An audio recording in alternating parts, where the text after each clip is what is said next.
Okay, so like we were talking about earlier, if you were going to shoot Jeff Bezos in the head, you want to do that? Given the opportunity, you would shoot Jeff Bezos in the head. Now I can see that you're recording I'm absolutely you're with on my no, eyeballs. I you're can on see blast it. right now. Are you do you want to That's not shoot? what I said. That's not what I said. Here's what I said. I said, so word for word, verbatim, what I said was, I want to shoot Jeff Bezos in the head with a gun. And I wouldn't. I would not do that. And then I said, to clarify, if the opportunity presented itself, I still would not do that. But I would want to. But I wouldn't. That's what I said. So you often think about shooting Jeff Bezos in the head, is what I'm hearing. No, that's also not what I said. I thought about it this one time because my webcam sucks and I should have a better one, and Jeff Bezos didn't send it to my house. Was that Jeff Bezos' fault though? Yes, that was Jeff Bezos. Oh. He sent me an email, actually. He said, "Hey Razz, it's Jeff Bezos, CEO and founder of Amazon. I just wanted to let you know that I purposely sent the webcam that you ordered to your old residence, despite the fact that you clearly listed your new address for the shipping address. I sent it to the old one anyway, and I didn't even send it to the apartment that was on file. So the guy who lives in the apartment that I actually sent it to, which you never lived in, took it. And I did that to you on purpose because I hate you. Fuck you, Jeff Bezos." That's what he said to me. I have screenshots. Yeah, can I see the screenshot actually? Did he actually send that? Oh, okay. Yeah. And it's only because it's currently being used as evidence in a court case. Oh, okay. That is not related to Jeff Bezos. Right. So why do they need the letter for Jeff Bezos then? No more questions. No more further questions. Guys, welcome to Stupid Funny. How are you today? It's episode 1 of our Yap session, I guess. What do you want to call it? I mean, podcast, Yap session. Razz is ranting about killing Jeff Bezos. I mean, that's not that's not what happened. I have witnesses now. I just think it's terrible optics for you to kill Jeff Bezos right after the first episode. I didn't kill Jeff Bezos. If he dies, and I said explicitly that I would not, under any circumstances, kill Jeff Bezos. I wouldn't do it. That's what I said. I just think if he dies in any length of time that's recent to the posting of this episode, that it's going to be terrible optics. I don't think you phrased that the way that you wanted to. No, I didn't. No, I definitely didn't. Guys, once again, welcome to Stupid Funny. I'm stupid, he's funny. Together, we're Stupid Funny. This is just like a little thing that we're doing now. We're just gonna shoot the shit and hang out and talk about random stuff that crosses our minds and vibe generally, you know. It's gonna be awesome. We're gonna have guests. Sometimes we won't. Like today. Today's the this is, what do you want to call it? This is the foreplay episode. This is the prepping your ear holes for the coming guests. I call it the pilot episode. Okay. The pilot episode. I'm gonna call it the coming episode, though. Actually, I can tell. Yeah, that. That's what you're gonna call it. Yeah. So, those of you who don't know who we are, what the fuck is wrong with you? I mean, Rude. What the fuck? And honestly, and not to truly, I mean this genuinely. If you don't know who we are, how on earth did you get here? No, that's a fair question. Like, what are you doing here? Did you? I know you didn't just stumble across this shit. You went way into the doom scrolling if you fucking found us.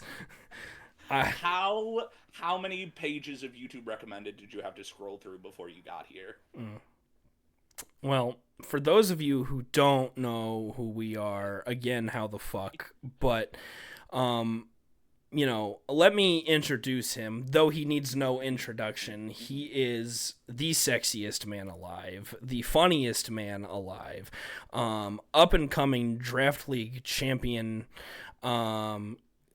user of Reggie Gigas Wheezing, player of Soul Links with me, content titan, lover of all things Nintendo for the most part, general appreciator of individual freedoms of all people, and potential assassin of Jeff Bezos.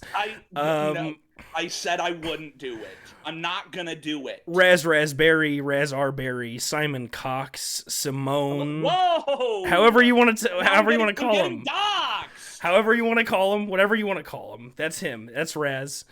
That's me. I'm Razz. And guys, I'm here today to introduce you to a legend, frankly. Truly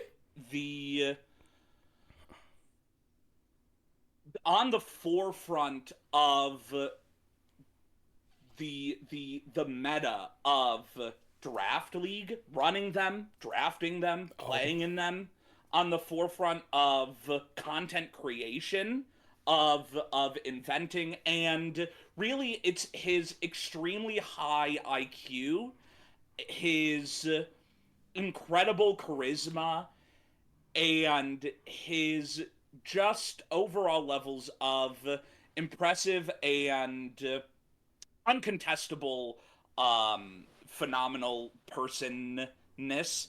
I lost what I was saying in the middle of that sentence. That's all right. Because it's so indescribable and incomprehensible how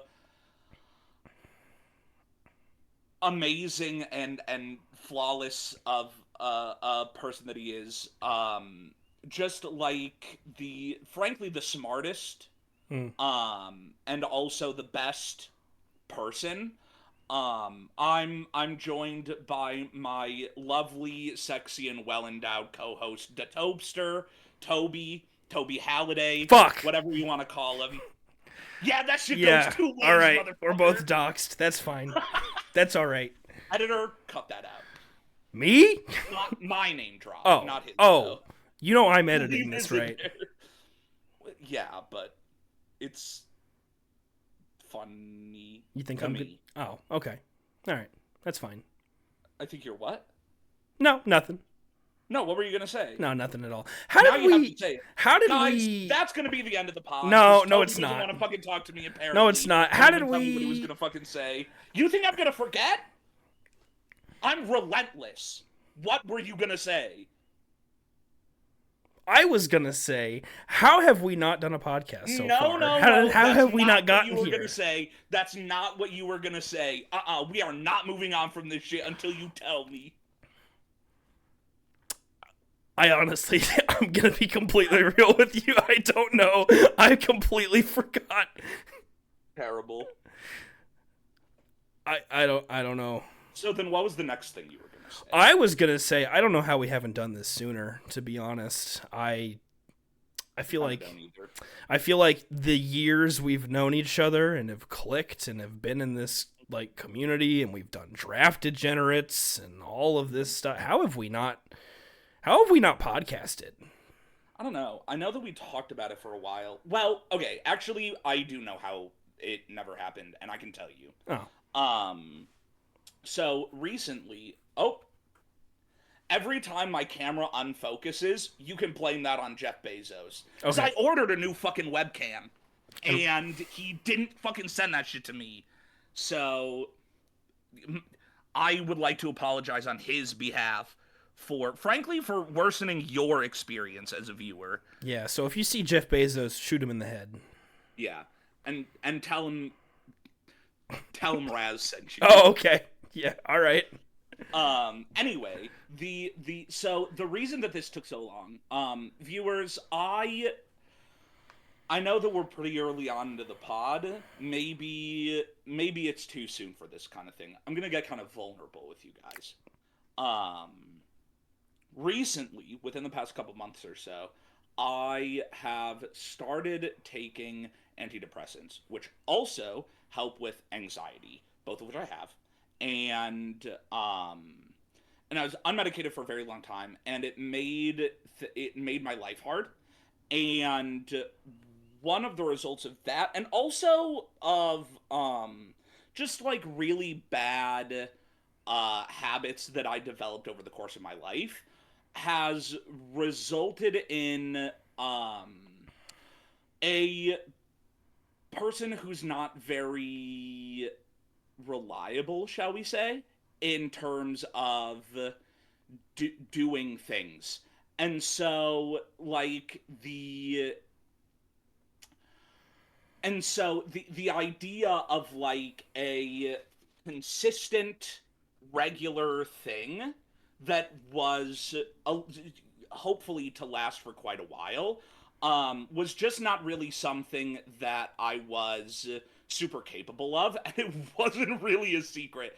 And so now I'm medicated, and I'm still not like great about it because, again, when I was young, I was a pretty smart kid, and so like homework and whatever school shit that I had to do, if I just never did it, and then the day before it was due, I did it.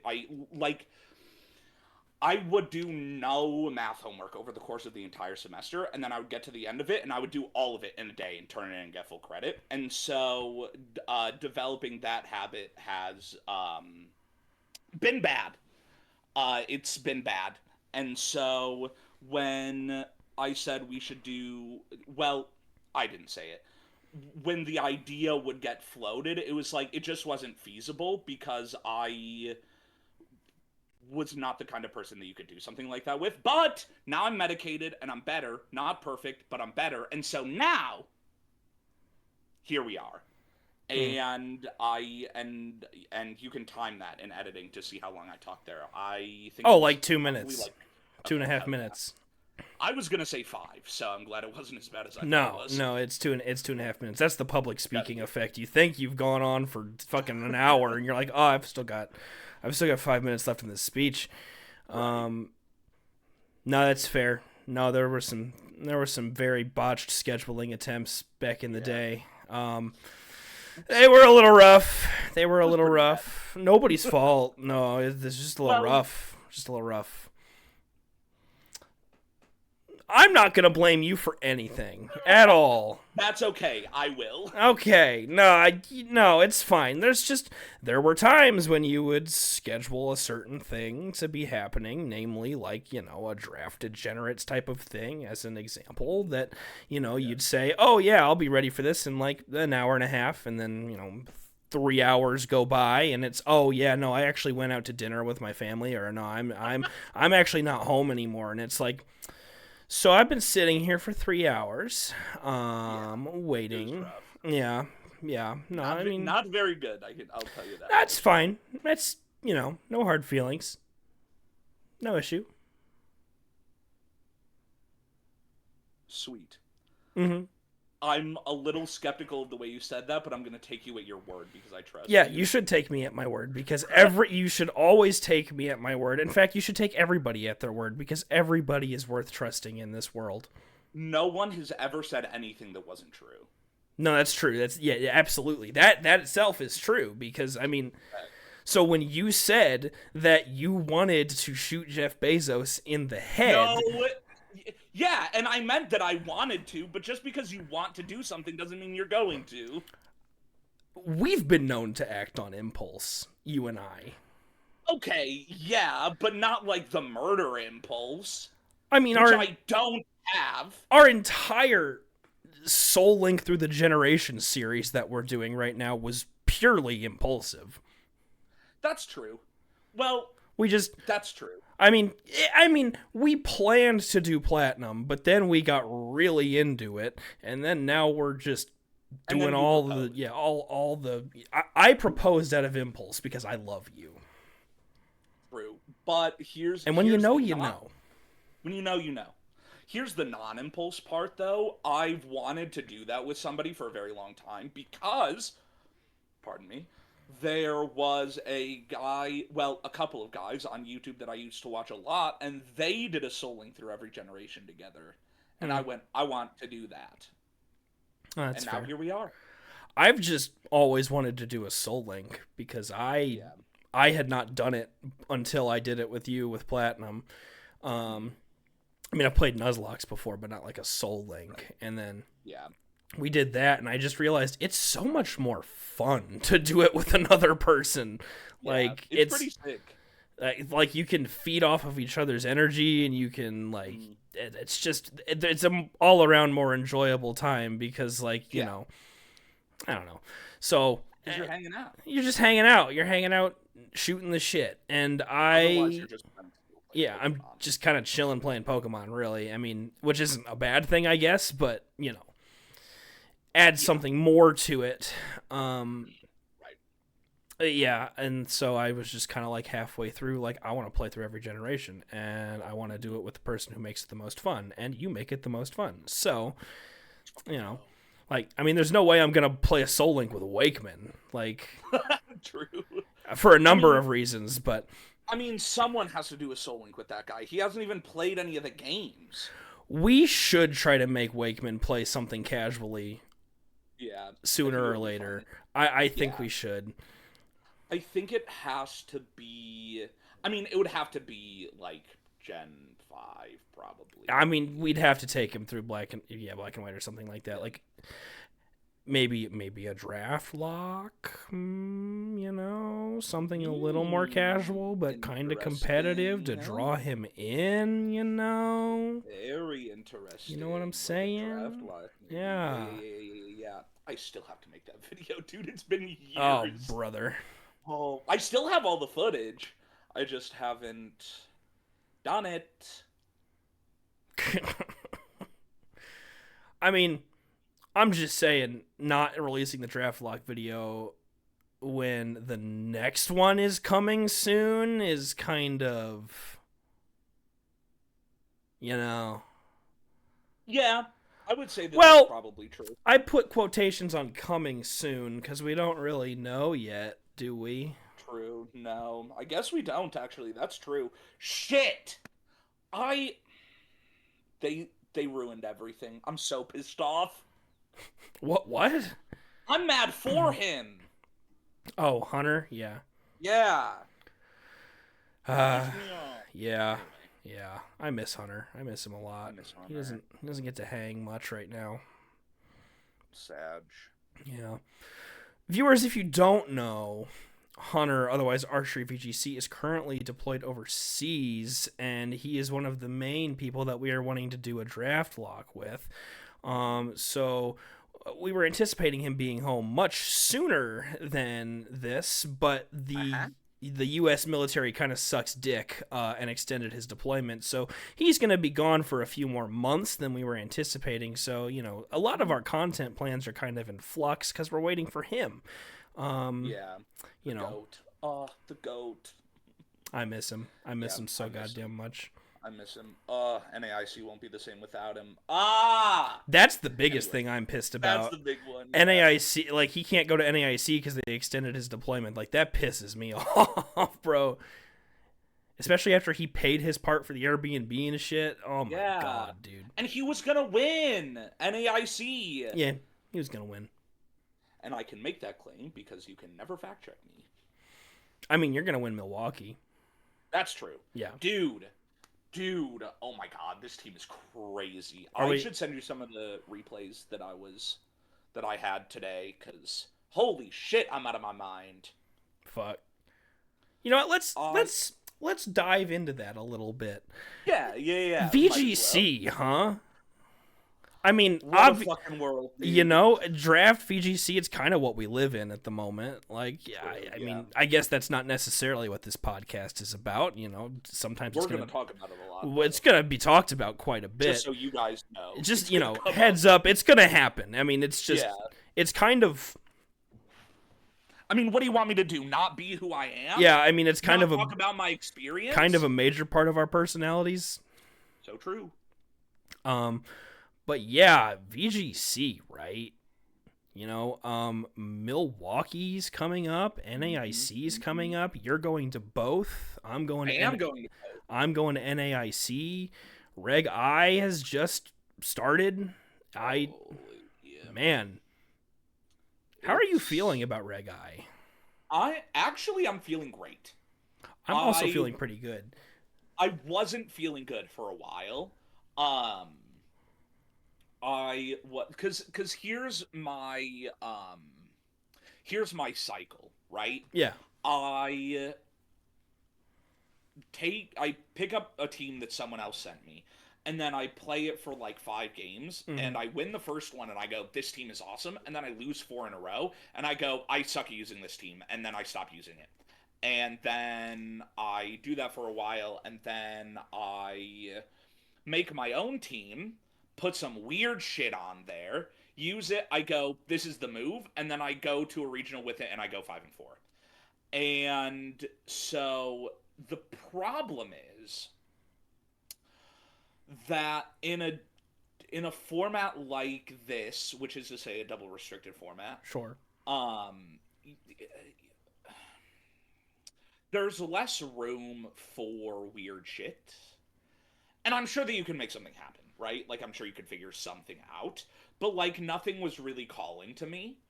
And so I was just like picking up teams that other people made, losing 4 games with them and going, I can't use this team, and then giving up. And so I was in a spot where I was like, I don't fucking, like, I don't know what to do. And I think I just suck at this rule set. And it's probably a wash, right? And then I was talking to Hunter and the We aforementioned. we miss him. Yeah, the guy we were just talking Yeah. about, that's him. Um, and I was like, I don't know what to do. Like, I don't know what to use. When when we were first theorizing about a double restricted format, I was like, I think Miraidon Lunala is going to be really good, and I think that would be fun, and I wanted to use it. And I was right that it would be very good, but I had a couple versions of a team with it, and I was like, I was just not really feeling it. And so I was like, I don't know what to play. And I was like, really, I was like, I miss my single restricted team. I was running a Mm-hmm. Koraidon team with, it was like Koraidon, Flutter Chiyu, and then a few other Pokemon. I don't remember what. It doesn't really matter. And it was sick, but I didn't go to any tournaments with it because the only tournaments that I was registered for that I could go to were Milwaukee and NAIC, which are now, of course, not single restricted. Right. And he was like, well, I have this Koraidon team. It's Koraidon Ice Rider, and then Flutter Chiyu and a couple other Mons. And it has Brute Bonnet on it. Mm-hmm. And I said, that sounds sick. You should send it to me. He sends it to me. And he sends it to me while I'm at work, so I can't play it right away. And I'm talking to myself basically, and it's like, look, I'm not going to pop off with this team the second I start using it. That's not how teams work.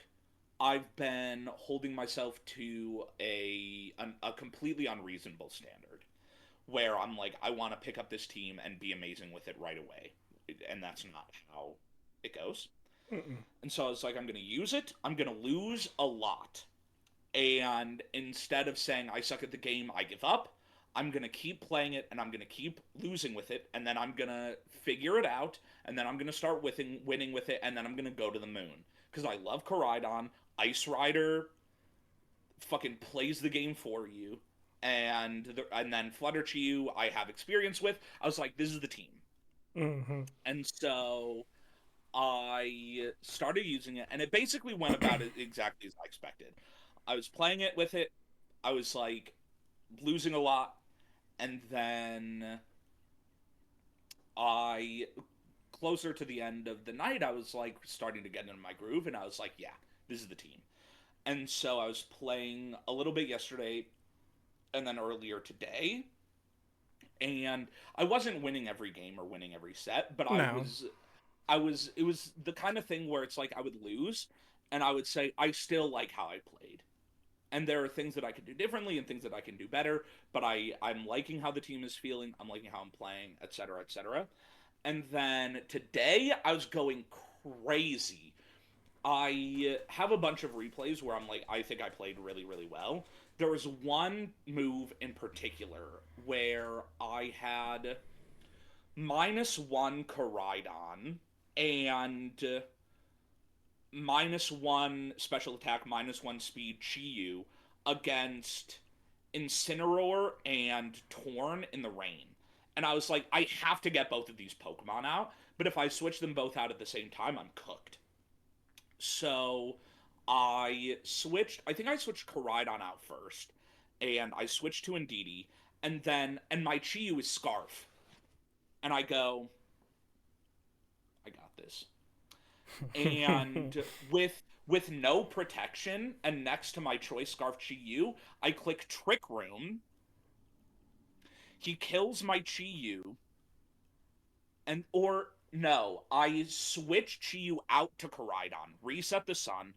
He clicks Bleak Wind, my Koraidon dies, and then Indeedee sets Trick Room. I bring in Calyrex, and I swept through his team. Yeah. And I was like, that was a good fucking play. No, yeah. You are improving at a rapid pace. I will say that for sure. I mean, I've always had the opinion that you are better than you think you are, you especially. But especially recently, you have been wrecking people's shit, both in draft and in VGC. You're learning your teams in and out. I really, really respect that. You know what I mean? Like, you feel like to me it feels like you've become a lot more confident in yourself, and that has helped you bring out that part of you that, like I said, you're better than you think you are, and you've started to give yourself a little bit more credit, and it's helped bring out that skill that's been kind of waiting in the wings, and it's helping you become even better. So I think you're gonna go from, for example, at Kentucky, I know we don't talk about Kentucky, but in Kentucky, you ran into a situation, we'd say, where you were on the cusp of making day 2, and I'll go ahead and say it. You were robbed, basically, of day 2 because of Sneasler being the Pokemon that it is, and Dire Claw being the move that it is, and sleeping 3 of your Pokemon in one game. That's pretty awesome. It's awesome. I love Sneasler. But the fact that you didn't make day 2 off of bullshit like that, and that was pre you kind of coming into your own and having a lot more confidence behind you as a player and being more confident in your plays and more analytical. I feel I think you're gonna go from missing off of RNG to not even having to worry about RNG in the future, because those other 2 losses that you had before going into that game, they weren't gonna be there because you're going undefeated, is what I'm saying. Yeah. You're going undefeated at Milwaukee. You're going to win Milwaukee. I think that's just the evident. I think that's true. Yeah. I actually think that Louisville was the tournament that kind of like turned it around for me, because I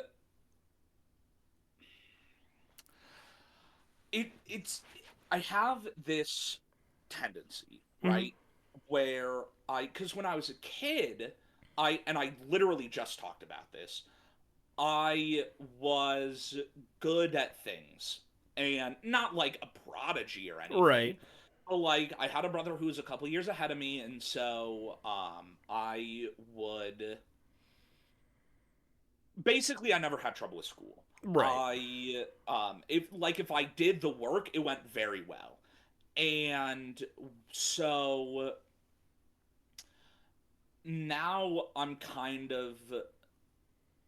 established this mental problem where, because when I was younger, I got very used to starting to do something and being very good at it, Mm-hmm. that now if I start something and I'm not very good at it, I'm like, I'll never be good at it, which is not Not true. true.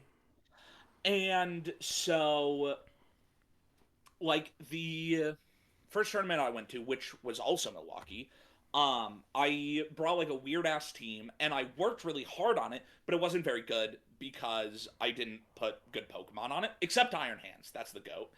And I still did pretty well with it. I tied for the best performance of our group, which was Mm-hmm. cool. And then when I went to Indy, I never really like locked in on a team for the same reasons I just described earlier. But when I was prepping for Louisville, I was like, I think that Houndstone is good. And we were in a format where weird Pokemon like that could work. Were And capable of being stars, basically. yeah. And so I was like, I this is when I have to make this happen. And so I built the team, I did a lot of tweaking for the team, um and then I played a lot. Like, I think in the 2 weeks before the tournament, I entered like 6 or 7 online tournaments just to play the team. And I was like, Right. showdown all the time and whatever, whatever. And so I had a lot of experience with it. It had good Pokemon on it. Obviously, it had Houndstone. But it also was like Talonflame, Goldengo, um, Garchomp, like good Mon, Yeah. Tyranitar, the Yeah, best of Pokemon of all course. time. And so going into the tournament, I was like, the team is good. I practiced with the team. Like, this is doable. And so I win round one, and then I lose round two. And I'm like, this is a pattern that I've been in before, because that's what happened in Milwaukee. I won, and then I lost, and then I won, and then I lost, and I just alternated until the end of the day. Right. And I was like, if that's what happens, then at least I'll go positive.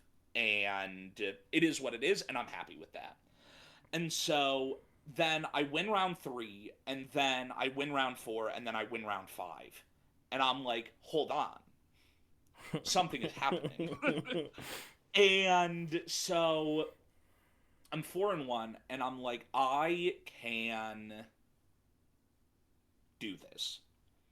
And because what was happening was I was thinking better about like what to do and how to play, but also I would like lose a game and my gut reaction, which is I lost, and so now like I'm guaranteed to lose. And I was like, no, that's not how it works. I've lost game one before and then won the set. I've won game one before and then lost the set. The game is not over until the game is over, unless I say it's over and then give up. And so there were a lot of like most of my sets were going to game three, Right. and so then I go into round six, and the guy has it was a pretty popular trick room team at the time. It was Porygon 2, Ursaluna, Incineroar, and then 3 others. Amoonguss was there, obviously, it's a trick room team. And True. so I was like, okay, I go into game one, I lose. I go into game two, I win. And I'm going into game three, and I'm like, I can win this. And I blunder. um, of those 4 Pokemon that I just listed, one of them has Intimidate and Resist Ghost. The other 2 are immune to Ghost. One of them wants to be burned, and then the other one is unkillable. And so when I led Houndstone, and truly just like that move completely cost me the game because it's horrible in the matchup. And so I lost, and I'm like, that's a bummer, but I know what I did wrong.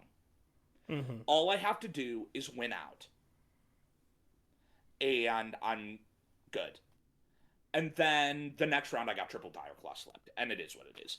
But and I was annoyed. I was like, that sucks, because especially because it's like I shouldn't have even been in that game, right? I should have not brought Houndstone in the game before, and then I would have won, and then I wouldn't have fought that guy. Right. But I was like, the lesson that I learned was, if I sit down and put in the time and do the work and play the game, like, am I gonna win the whole tournament? Probably not, but that's true for everyone. Sure. Because there are like 800 people entering tournaments nowadays, and one person is gonna win. However, the idea of Day 2. making day 2 is very feasible if I don't lose 4 games in a row and then on the showdown ladder and then give up. Right. And then obviously GLDL went pretty well for me this season, which was very I'd say nice. phenomenal for you, yes. And so it's like, and there too, I was like, there were the Ollie matchup kind of played itself. Like, Sure. he didn't really have very much for Fluttermane. I could have lost it. Like, it's Ollie, but that's a game where it's like the matchup was very in my favor, and I played it well. But like, like my sets against Flamingo, my game against Dan, other games that I played that I don't remember. But like, especially that set against Flamingo, like he played really well, and I won because I played really well, and because Girder is amazing. Girder's And pretty so, awesome. Shout out Girder. Shout out to Girder. Ooh, my goat. And so it's like, okay, this thing where it's like, if I'm not immediately amazing at it, then I give up, just is not gonna fly.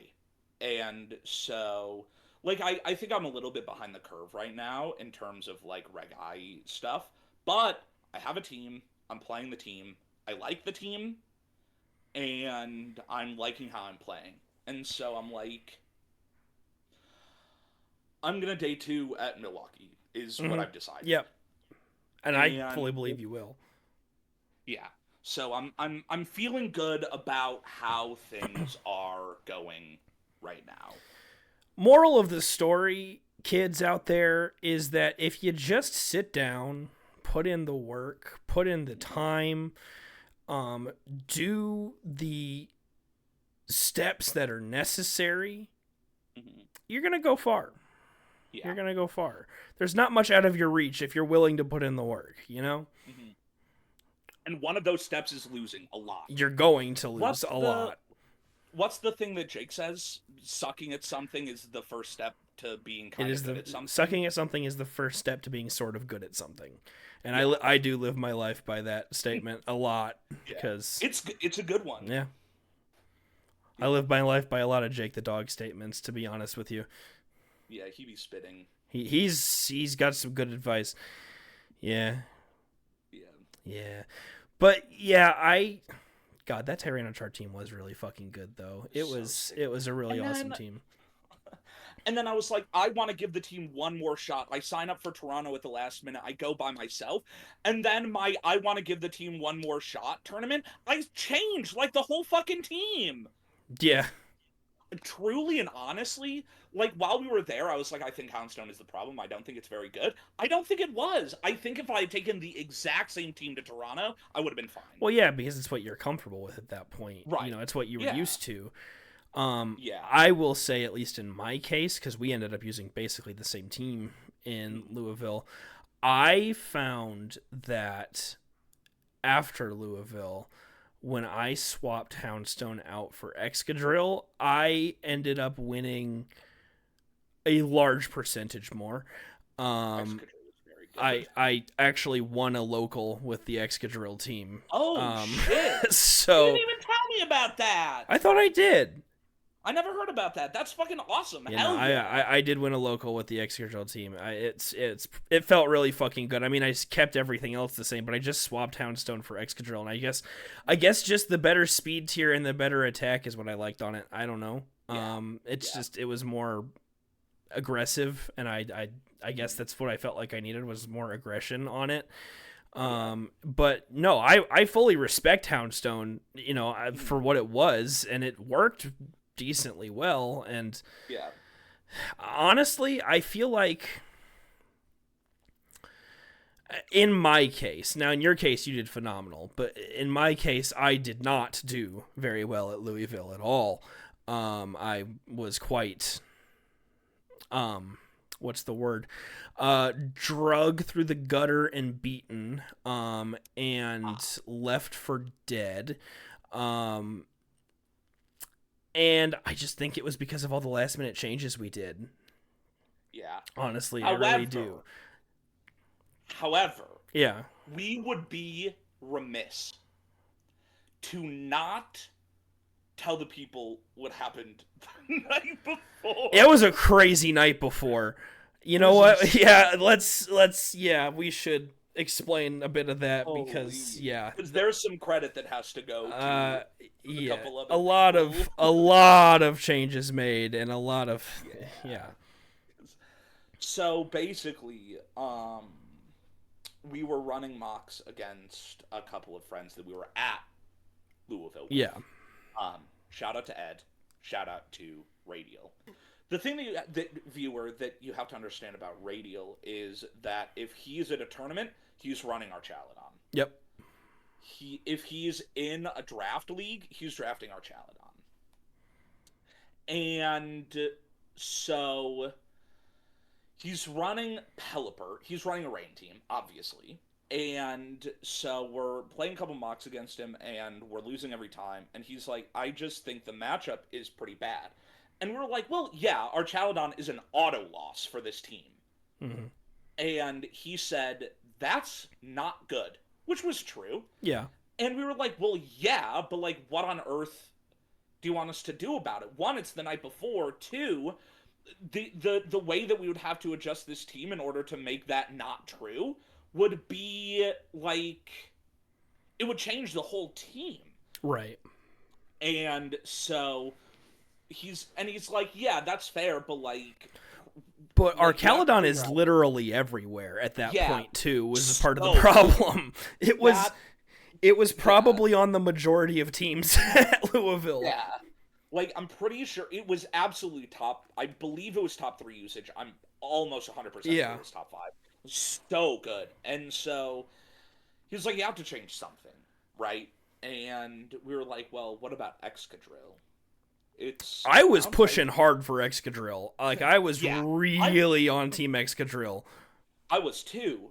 And we're calling everyone that we know. And no one is answering because it's like late. Yeah, it's like 1 a.m. We've got to be there in 6 hours. It's the night before the tournament. And we get on the phone with a guy named Gentle. And he's like, Excadrill sucks. And we go, this guy doesn't fucking know what he's talking about. Excadrill is so good. He's like, the HP is good, but it dies to neutral hits and it doesn't pick up the KOs that you want. And we were like, brother, it's 134 attack, we're running Banded. Like, come on, man. And we're sitting here like, if you want a counter to Arcaladon, that's the Arcaladon counter. Right, yeah, that's the guy. We hear back from someone else. And it's a smart guy that we know. And so we're out on the back porch of the Airbnb talking to Ryan, a.k.a. Piano Guy 27. Piano Guy 27, shout out. Who is 27, by the way. Shout out to Ryan. Yeah, it's pretty crazy. And he will be a guest on here sooner or later. That will have to happen. Guaranteed. And so we're talking to him and we're like, what do we do? And so I think the plan that we had made changed either the sets or the Pokemon of like half the team. Yeah, it adjusted half of our EV spreads. Yeah. And then Radio comes out and he's like, we solved it. It's Porygon 2. And I was like, what? And we go inside and Radial and Gentle walk us through the EV spread, and it's like the moveset is pretty standard, right? Yeah, it's what you'd expect. It's Terra Fighting, Terra Blast, Ice Beam, or Shadow Ball, I think Shadow we were Ball is running. what it was at the Yeah. time. And then Recover and Trick Room. And so we're like, okay, sweet. And they were like, this is why it works against our Caledon, and you're good to go. So we boot off a I don't even remember what the Pokemon was, but I know that it wasn't very useful. We boot off a Pokemon, we throw Porygon 2 onto the team, and that Mon carried. That was such a good ad. It did. In my case, I dropped, I think, both. Our teams were a little different at that point. Right, because you had Clefable, right? I had Clefable. I don't remember what you had. I had Clefable, and that's what Porygon 2 replaced. Right. And then Gentle also suggested, I think I had Tinkaton or something on that team as well. Right. And Gentle said Tinkaton's not really doing much in any matchup, and I was like, yeah, you're probably right. And then he said, here, take this Volcarona set. And so my team, again, I think ended up being a little different than yours, because I don't think you ran Volcarona. But it ended up being, I swapped Volcarona. Didn't you swap a second Mon as well, or did you just have like some item swaps or something? I don't remember, because my team, I think it was Garchomp that I got rid of, because my team was Tyranitar, Houndstone, Goldengo, Talonflame. Was it Talonflame that you slotted in? Or was it Goldengo? Yeah, because I think I had both of those already, because and then Primarina and Porygon 2. So I think I got rid of Garchomp. Okay. Yeah, because I can't tell you how many times I led Talonflame Goldengo and just clicked Tailwind plus Terra Steel Choice Specs, make it rain. Yeah. No, that's fair. So our teams were a little different at the time. Yeah. But, I mean, they were mostly the same thing. There was just, like, a 1 or 2 Mon difference. So at that point, I mean, we were trying fucking anything to beat in our Caledon matchup, which we were almost certain we were going to see. And, Porygon 2 just ended up being the answer. And I gotta be honest with you, I was really worried going into tournament day, like, if it would perform, because we literally did not test it. Right. We went to bed at like 3:30 and had to get up at 6 to go to the tournament. So we built the fucking Mons and said, we have to sleep. We literally have to get some kind of sleep. So I was really fucking concerned that Porygon was not going to perform in the way that we were hoping it would. But then I got into round fucking 1, and I won round 1 on Porygon 2 doing, I think, a 1v3. And I was like, there is no shot that just fucking happened. And it just, the rest was fucking history. I mean, I didn't day 2, and my record was not as good as yours, but like, literally every single battle I went into, I was like, Porygon 2 looks fucking phenomenal here. Yeah. Like, there was not a single matchup I entered that I went, I can't bring Porygon 2. Like, it always was gonna do something for me. Yeah. And the Volcarona that we added was pretty good too. I honestly didn't see many results from Volcarona at Louisville, but in the locals and like the online tournaments and stuff I entered after Louisville, and that was post replacing Houndstone with Excadrill. Like, all of a sudden Volcarona became really, really good, and I don't know if that had anything to do with the Excadrill swap or not, but like, in the long run, Volcarona was really, really good on the team too. Yeah. So basically what I'm trying to say is, in my mind, Gentle was extremely wrong about Excadrill being bad, but was extremely right about the other 2 swaps. So in reality, my team is far better because of Gentle. So thank you, Gentle. Is what I'm trying to say. I'm not good at being grateful. Thank you, Gentle. Yeah, it was so insane, because it was like, anytime I was sitting there and I was like, I don't know if Porygon 2 is gonna live this. It always Oh, it lived. It always lived. every time. It was insane. I was like, this mon is unkillable. Oh my god. So good. Yeah, that team was awesome. It's a Like, great team.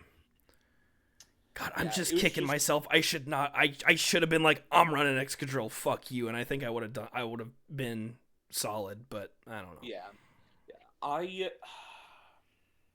Yeah, it's tough. Like it's something that I'll be frustrated about forever. The triple dire claw sleep, it is what it is. Right. But it's something that I look at and I'm like, I couldn't have done anything about that.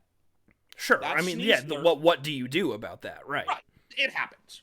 But because here for the viewers, the brief rundown of Houndstone is that Last Respects is an extremely strong move. Sand Rush lets you get the jump on everything in the format, and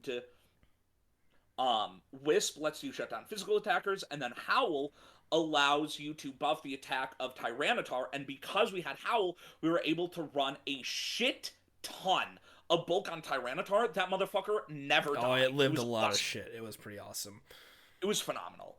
And so, naturally, a Pokemon whose only attacking move is Ghost type, and who relies on Wisp to shut down physical attackers, obviously is gonna do fuck all into Ursaluna. Right.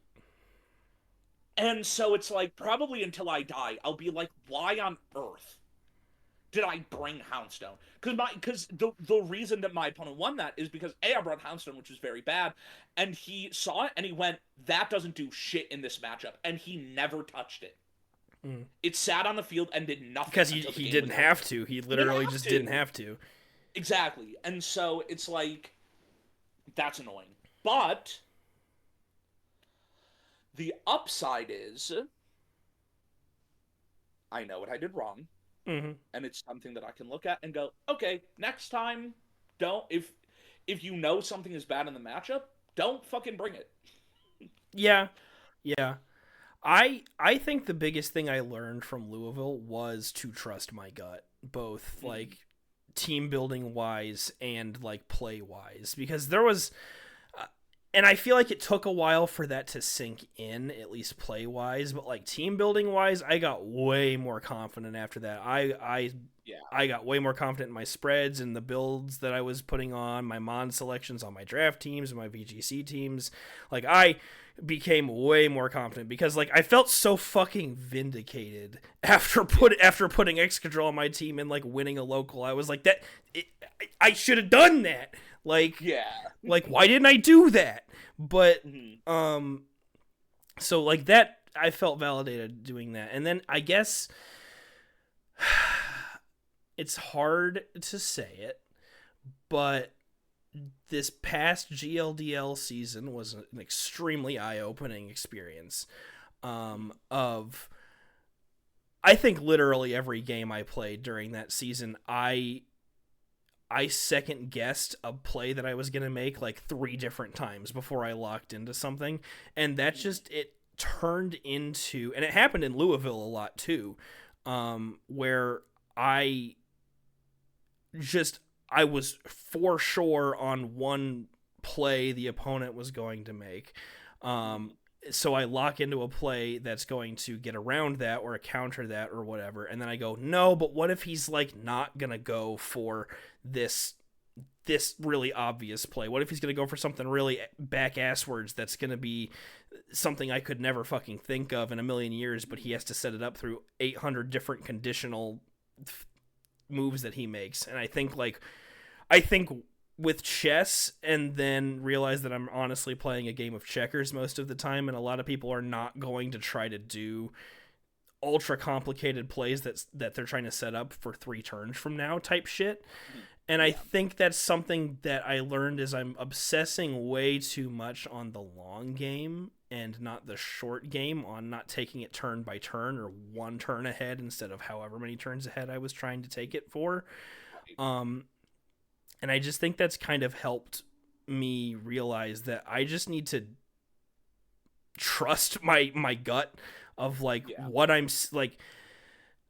you and I have been playing this game for years. We've all been playing this game for years, and I feel like it's, as somebody with self-confidence issues, is a thing where I get into, maybe I don't know what I'm talking about, or I'm not confident in what I'm seeing on the field. But when you take a step back and go, I've been around the block a few times, I've seen these mons on the field a few times, they're generally going to want to click XYZ button. So what do I do about that? And then oftentimes you end up making a better play than if you're freaking yourself out for 30 seconds while the timer's ticking down, and then you lock into a move that probably wasn't the best because you're having a panic attack and you have to click something so it doesn't auto click into the first move. Right, yeah. Yeah, I learned a lot as well. Specifically, I learned that every single player is different, and and so it's like going into every turn saying I want to exactly counter what my opponent is going to do is not going to work out all the time, because you can never exactly read what every single opponent is going to do every single time. And so the shift that I had was like, okay, I'm so focused on trying to figure out what my opponent wants to do and what I'm going to do about it, that I'm not thinking about what I want to do. What I want to do. What's my play. Yeah. And so it's like, and then also just keeping, just like thinking about the macro, right? Where it's like, okay, Primarina is in danger this turn. Because this is one that I think of, right? My opponent led Rillaboom Sneasler, and I got it wrong, and I had Primarina on the field. And I was like, Primarina is in a lot of danger this turn. The Protect seems pretty obvious. So maybe they're going to play around it. However, I know that they have Garchomp, and if I lose Primarina, I cannot deal with it. And so I have to keep Primarina safe. If I Protect and they call it and they double into my other slot, it is what it is. And it sucks, but I'm alive. But if I expect them to do that and I don't Protect and they make the obvious play and Primarina dies, I will lose on the spot. Exactly. And so it's like, I don't have to make a read. I have to be safe. Right. And it's like, and obviously it worked out much better that way, considering the start of that tournament was very good for me. Right. That's I guess that's both what we're both saying in different ways. Yeah. Is like, you trust yourself a little more is what I think we both learned, is like, we've been doing this a while. Like, what are we interpreting the board state as? What, like trust what we think we need to do instead of making 100 different decision swaps in your head, because you're going to end up either overreading or go real roundabout and underread because of the amount of shit that you know what I mean. I don't know. I think Louisville taught me, if nothing else, to be more confident in myself, and I guess GLDL really enforced that, because when I started second guessing myself again, I went pretty much fucking winless. So, I went, oh, yeah, I should be trusting myself more and actually making the plays that I think are correct and not just accounting for every possible angle. And now I'm 2-1 in ADL, so it might be working. I'm hoping to be 2-1 in ADL today, but I'm against Ryan, so who knows? He's pretty wild card, to be honest with you. Yeah. But yeah, and like, I think another skill that plays into exactly this is like, sometimes you do have to make a read. Oh, sometimes you have to go. You're going to have to make a call. Right. Yeah. But it like, you don't always have to, and so you have to figure out, okay, is this a turn where I have to call out what I think my opponent is going to do, or can I do something safe? And I don't know, but it's something that you just have to be able to figure out. Basically, what I'm saying is that even though I didn't day 2 at Louisville, I think it was a very, very important tournament for me, for us. Yeah. It's definitely, I would say, in terms of performance, the worst regional I've ever been to, but probably the most important in terms of mindset shifting. Yeah. Which I guess is how those types of things work out. So, on track there. And between the two of us, not the worst tournament showing that we've had. Overall, no, definitely not. I mean, Because the worst tournament showing either of us have ever had was at Toronto.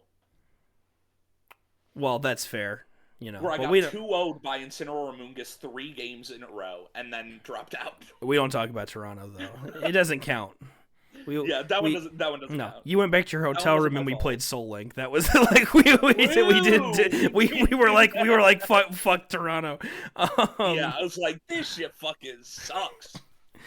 And GLDL 2 was, I literally, when I tell you I went through it at like towards the end of GLDL, like I was pissed at myself. Like I was really, really upset because that's the worst I've ever done.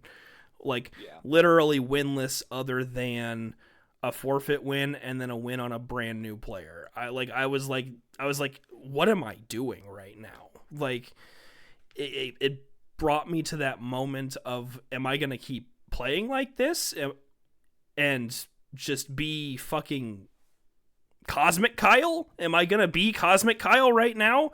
Or or am I going to quit?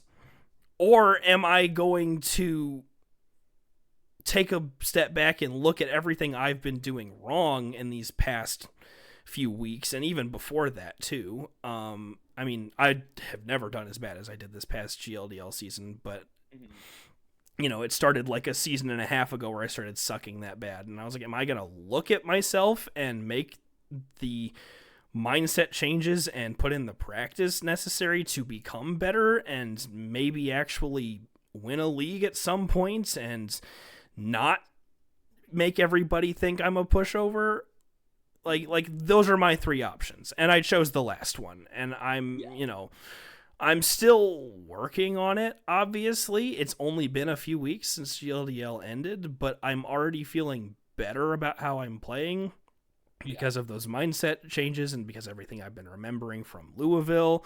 And like we were talking about, just having more confidence in yourself and trusting yourself more. And it's just, I don't know. As opposed to being 0-9, I'm 2-1 right now. So regardless, I'm finishing the season better than I did. So there's already, progress there. Yeah. And I'm hoping to make playoffs in ADL because I really don't want to miss in my own league again. I've only done it once, but I don't want to do it again. So I don't know. I think progress is being made, and I'm hoping to not stop. Changing your mindset and putting in the work is what helps at the end of the day, kids. Look at that. Yeah. We're an educational podcast. So true, actually. We're an inspirational. We are inspirational, and I hope that we are inspiring young VGC and draft players everywhere because we're reaching all of them. So true. Every single one of them is watching this video, actually. Yeah. No, yeah. And that's the other thing is that it's like if you get focused on just the outcome, like the result, right, then it's just not very productive because in a competitive game there are two people playing and someone is going there's to lose. Gonna be a loser. And sometimes you play really well and you still lose, and being able to be like, okay, I played well and I feel good about that, and here are the things that I could have done differently, and like learning and growing from that, and then looking at a wider set of data, for example, a full draft league season, and going, okay, I feel good about this, I can see that I'm improving, and that's good. Right. Like, it's so important for, like, your mental, because I have a friend who every time he loses, he goes, "I suck at the game and I'm never gonna win," and blah blah blah. I'm not the guy that I'm talking about, but like I am him, You've been there. and it's like it's not helpful and it's not productive. No. I mean, yeah, and it's not even just from, I guess, more from a wisdom side of things. Progress is not linear either. You are going to have rough seasons. Like, I mean, I've made quarters and semis and finals plenty of times now at this point, especially in this generation. Like, I feel like I've qualified for playoffs more than I haven't, actually, at the end of the day. If I laid it all out and looked at it, I'd say a majority of my seasons end in me being in playoffs, how far I make it in or not. But, like, there's always gonna be those low points, and it's important to work through said low points and come out of the other end of them. But it's also important to recognize that the low points are not just low points like, oh shit, that happened, moving on. There's always something to learn from them too. It's why did you go winless that season? Why did you miss playoffs? What was different from everything else that changed here, and how can you correct it so that it doesn't happen as much? Self-improvement's always the goal in these things. Exactly. I don't know. I don't either. What I do know is that I should have won last season, and you should have, and I'm mad about it. You should have. For the viewers at home, which is all of them, I would assume. Everybody in the world, all 8 billion. I was cooking last season of ADL. I made playoffs. I think I won the first round of playoffs, but maybe I had a bye. I don't remember. It was going very well for me, and then I had to sell my Switch and forfeit the rest of my season. And A, that sucked, and B, I'm pissed. Which is why I'm back. I drafted Giga Squeezing again. I'm taking it all the way. So it gets the run it actually deserves this time. My ass is going to the moon. And I drafted Typhlosion because I'm very comfortable with Typhlosion. I like it a lot. I think it's good. And then I was like, I want to draft Superior because I think it's interesting and I've wanted to draft it for a while. And I was like, well, I have 2 starters. I might as well draft a water one. So I pick up Inteleon. And have I talked to you about this? About Inteleon? Inteleon and Superior. I don't think so. So I didn't realize it at the time of the draft, but they create a really interesting pin that I like a lot, where Inteleon gets Soak, and so any Pokemon can be weak to Leaf Storm. Mm-hmm. And the only way to get around this is to Terra. Right. Because terrestrialized Pokemon, their type can't change. Yeah. However, if you terrestrialize to anything, then you're automatically weak to Stellar Terrablast. Mm-hmm. And so which Superior is also one of the proficient user of, yes. Right, yeah. And also Inteleon is fucking crazy, dude. Yeah. Like, I think every time I've landed a Snipe Shot crit, it kills. It's so good. And then I was playing against Yeet, and he has Ogerpon Wellspring. And he was like, I can use Ogerpon Wellspring with Water Absorb to protect my Great Tusk from Snipe Shot. Wrong. Snipe Shot can't be redirected. That's fair. It's so good. Yeah, that's it's really so good. I'm loving Inteleon. Yeah. A lot. No, that's cool. That's a cool mon. I am Mamoswine Gaming this season. Oh my god, Mamoswine Gaming. I was Mamoswine Gaming last season of ADL2 and made semis. So we're doing it again, basically. Mamoswine. Dude, I fucking love Mamoswine. So sick. The best enemies to lovers arc is me and Mamoswine, to be fucking honest. Like, literally so true. God damn, I love that thing now. Oh, fuck. But on it, I'm a little upset right now, actually, admittedly, because Mamoswine is not my kill leader in ADL right now. It's Reuniqueless. What? Yeah, it is. Reuniqueless has that happen? not. Well, you see, Mamoswine does all the hard work, and then Reuniqueless picks it off. Yeah, that tracks. And like in my week 1 versus Ryan, I just fucking spammed coaching into Mamoswine, and it did everything I needed it to do. And then Reuniqueless came in the back and just picked off all the low health mons, and I was like, well, that fucking sucks. It's pretty well. Against Flame, I didn't even have a chance to play the game because of some prepping issues. And I'm not talking about that one. That's a learning experience for me, like we just talked about. And most recently in this game that just happened versus Sasso, Mamoswine was Terra Ground Bandit Earthquake, and as you might imagine, put many things on the cusp of death, and then Reuniqueless came in the back and just kind of breathed on them and they died. So Reuniqueless is my kill leader, and to be honest, I'm not like mad about it because I'd rather have the wins than not, but like right, yeah. But, like, I want Mamo to be my kill leader, bro. I need to position it better to be that. And I don't know. I guess it's my fault for drafting such a sick Trick Room mode in Spiritomb Reuniqueless. I guess. True, yeah. Yeah. I guess. You're right about that. My fault, I guess. I love Mamoswine so Mamoswine's fucking great. It is great. Here's the thing. This season of GLDL, Finizen. I forgot that I played in 2 divisions because one of them I basically didn't play in.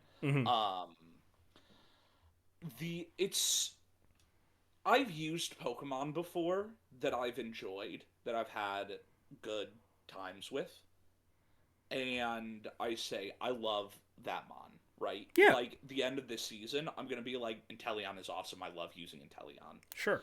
Something about my Finizen team was so insane that I was bringing 5 of the 6 mons same every single week. Sure. It's a bad sentence, but you know what I fucking mean. I know what you mean. And so because I had them every single time, every single week, I'm like, and maybe this is corny, maybe I'm a fucking loser for this, but like, those guys are my friends. like Mamoswine is my friend. I get it. And so it's like, I see him on your team, and I'm like, that's my fucking guy right there. Right. That's my friend. There's a few mons that I'm like that with as well. Like Scrafty is one of them. I fucking love Scrafty. Yeah. Volbeat is another one. I fucking love Volbeat. Like I'll always consider it in any fucking draft because I love those fucking things. Yeah. And Mamo is, again, a couple years ago, my fucking worst sworn enemy, and now I've taken it to a regional, and did pretty well with it, actually. Yeah. And drafted it in multiple seasons of random leagues now, and I'm like, Mamoswine's kind of awesome. Like, it's pretty sick. Especially in a format like ADL where it can be your Terra Hog because your other mons, your better, maybe more valuable mons are not allowed to Terra.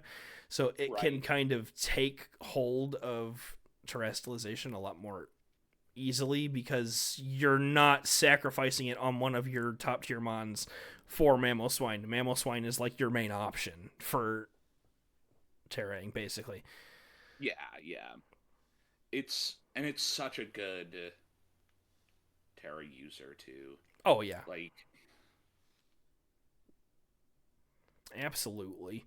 Speaking of Pokemon that I'm friends with, Yeah. and I haven't thought about this until just now, it is a crime. I feel like I'm the only motherfucker who drafts Morpeko. I feel like if I don't draft it, it never gets taken. I'm gonna be completely honest with you. I forgot it was in the game this generation. It's so good. It's so good. I genuinely forgot it was in the game.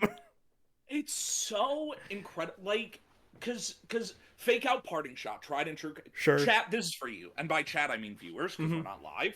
This is for you. Dark type, immune to prankster.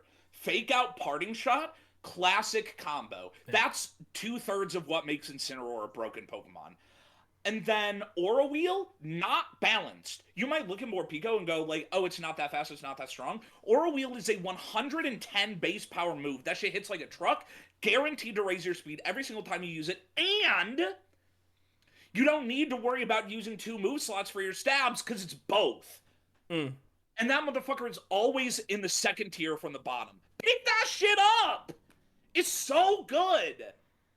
That's kind of the same way I feel about, not to take the spotlight away from Morpeko, because I get it. I do get it. Low-key, I forgot it existed, but yeah, I get it. That's kind of the same way I feel about Spiritomb. I feel like Spiritomb is criminally underrated, like on every fucking tier list I've seen.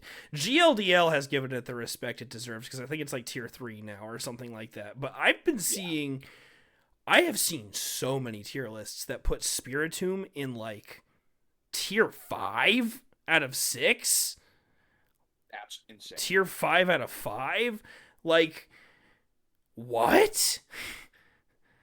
I mean, like, even before it got Trick Room, I'd have said, like, it's still not bottom tier. Like, it's still a very, very useful Pokemon. But now that it has Trick Room, it has one weakness.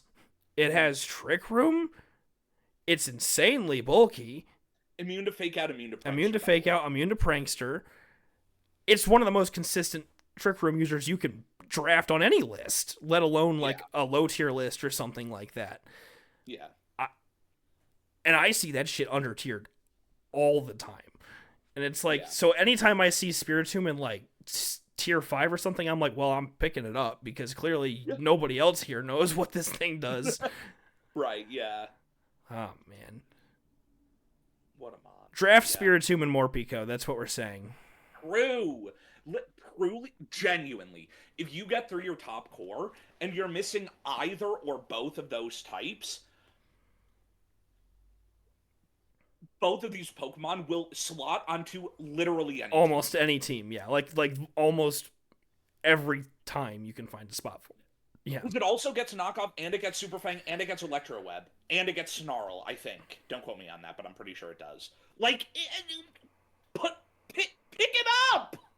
And Spiritomb also gets Snarl, and it's like the attacking moves that it gets, especially like Poltergeist, like its attacking stats are nothing to write home about, but they're good enough, and a lot of its attacking moves are very good. And so it's like they're really flexible and I think very good lower tier picks, and it's like pick that shit up, please. I'm begging you. Like, God damn it! How many times? How many times I gotta shake you? How many times I gotta yell at your face? Like, admittedly, it's paid off for me more times than I can count. Probably that no one picks up Morpeko, because I go, I want Morpeko, and then I leave it to the end, and then no one ever takes it. Which is fair. Like, cool, I got it. But like, guys, are we stupid? Are we dumb?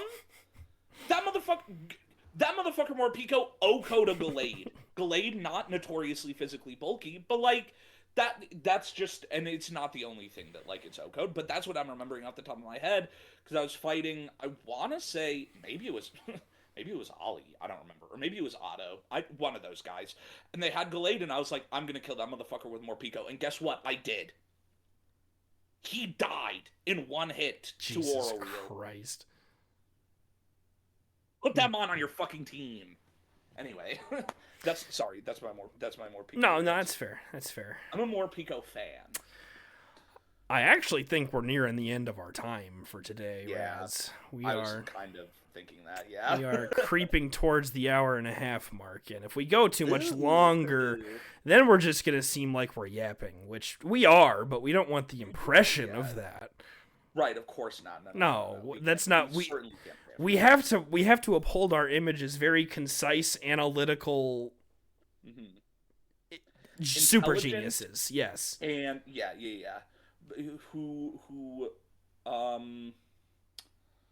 I'm trying to fit the word brevity into a sentence, and I cannot figure it out. So utilizers of brevity.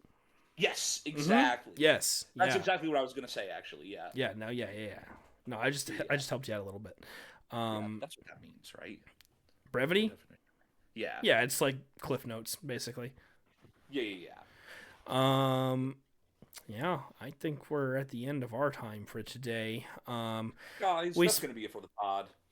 We spent the last back half ranting about VGC and draft, but, it's going to happen. It's going to happen. It's going to happen. I mean, you better be ready for it. It's not the main goal of the podcast, but I guarantee you we will be going on tangents because I just, it's wired into our brains at this point, so... Yep. But it won't be the only thing that we talk about. No. But when I go to Milwaukee, we're going to talk about Milwaukee. When we go to NAIC, we're going to talk about it. We're going to talk about it. We have to talk about it. It's going to come up. It's going to come up. We literally have to talk about it. But and also, most of our audience is draft league players. So that's fair. Like, if you're really complaining, then what the fuck are you doing here? Actually, is the real question. Right, yeah. But and also, how did you get here?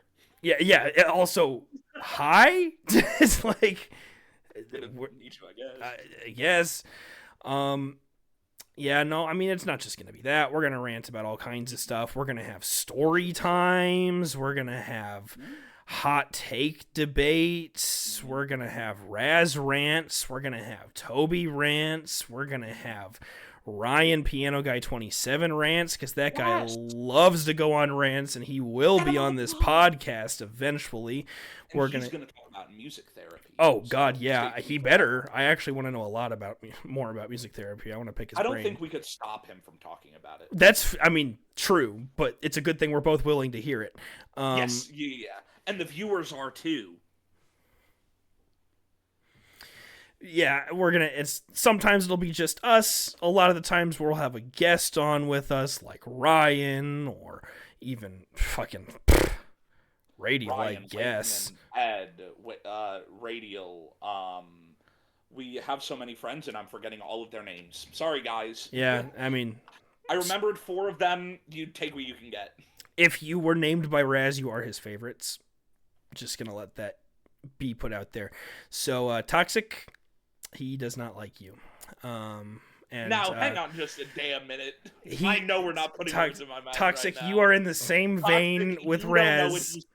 He doesn't know what he's talking about. Toxic, I love you. Don't listen to this fucking guy. He's gaslighting. Toxic, you are the equivalent to Jeff Bezos in Razz's mind. Whoa! So what I'm saying here is that if you are ever seen in a dark alley and Razz has a gun on him... Now, hang on. I have to say something. No one is the equivalent to Jeff Bezos in my mind. If I know you, I like you more than Jeff Bezos, guaranteed. And there are a couple people that are worse than Jeff Bezos in my mind, but no one is equal to him. So don't get it twisted. So who's worse than Jeff Bezos in your mind? Toby, we're running out of time. That's gonna do it for the first episode of Stupid Funny. I'm stupid, he's funny. Sometimes he's stupid. On occasion, I'm funny. So that's our brand. We're so goddamn serious. We're so serious. Yes. No, actually, we are. If you laughed once during this podcast, you shouldn't be owe here. us money. Yeah, you shouldn't be here. I mean, this is a very, very serious, very adult, civilized podcast that we talk about real adult issues all the time. And that's why I'm wearing the Magikarp shirt. Exactly. And, so basically what we're saying is I'm Toby. I'm Razz. This was Stupid Funny. And if you're Jeff Bezos, watch your fucking back.